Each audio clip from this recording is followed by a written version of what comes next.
Oh, grabe kainit mga idol. Ah. So nag-umpisa tayo kanina mga idol, oh. Mga 11:20 yata 'yan. Tapos ngayon is 4:55. So naka 13 completed orders pa tayo ngayon mga idol. So mostly sa mga booking na nakuha natin is mga ano sa mga auto assignment filter 'yon pumasok mga idol. Tapos yung mga estimated natin nakita dito mga idol is nasa mga 1,000 plus or basta hindi mga 1,000 or 1,000 plus mga 1,1 siguro ana. Oh, grabe kainit ato location karon mga idol natag may Lapu-Lapu area. Yun dito. 200 alayo. Pawas na ka din mga tagay, grabe kainit. Ah. Oh.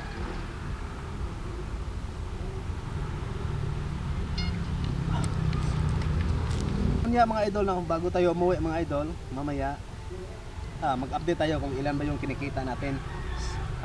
Simula ng 11 AM, 11:20 ata yon hanggang sa magrahe tayo. Kung ilan ba yung kinikita natin.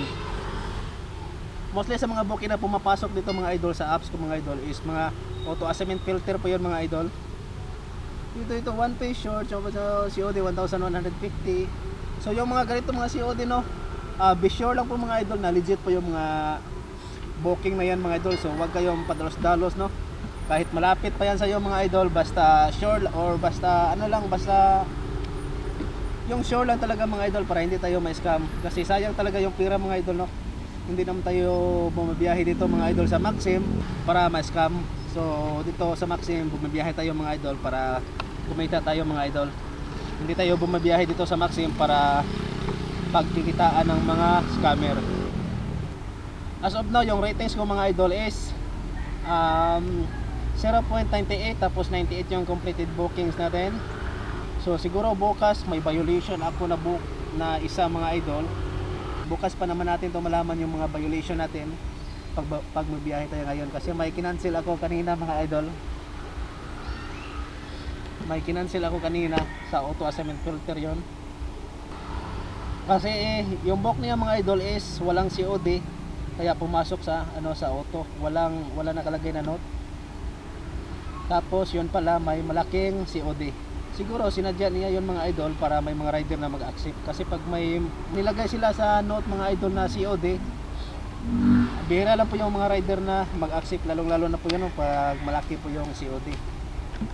So ayan o. Ingat-ingat po talaga kayo sa pagbiyahe dito sa Maxim mga idol. So 145, 2.7 passenger ASAP. So nagmamadali siya. Tapos yung distance natin is 2.7. So hayaan natin yung ibang rider na kumuha dyan. Ito 108, 2.5 please pick up Mingo Guava, 320 ang kwarta 1,000 sa receiver. So wag na kasi malayo din yun. So yun lang muna mga idol no. So bali update ako mamaya mga idol pag pag magrahe tayo mga idol. Ito 200 sus malayo, 5.3 malayo. So yun no. So maghanap muna tayo ng natin, magmerinda muna tayo mga idol. Last pick up na rin nato mga idol. Paulit na ta mga idol. Naka auto filter na ta nga padong sa ato ang ulian mga idol no. So kani siya nga booking isod na siya sa auto assignment filter mga idol. Ato ang distance ni gani ha is 0.3. Last booking mga idol, siguro ato na complete karon og gikan ta mga 11:20 gani ha, update na to sa gikan gani na mga 11:20. Atong nakuha nga booking siguro na sa mga 15 completed orders. So siguro mao ni si ma'am. Ay, bi ma'am sa Maxim? Ay sa Tabunok ba ni? Talisay no? Oo, Tabunok Public Market. Sige. Timing set kay padong na kung pauli oy. Minglanilya ma'am. Nagkuan ako dito nag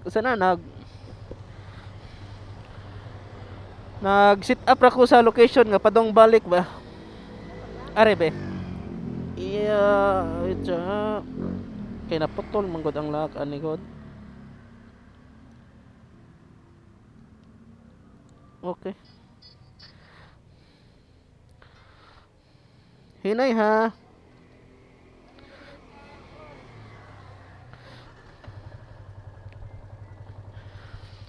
Okay na.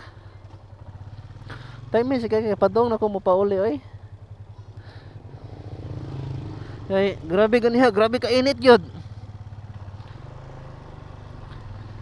Murag mamaak sa kuha na, murag mulusot sa inani ba?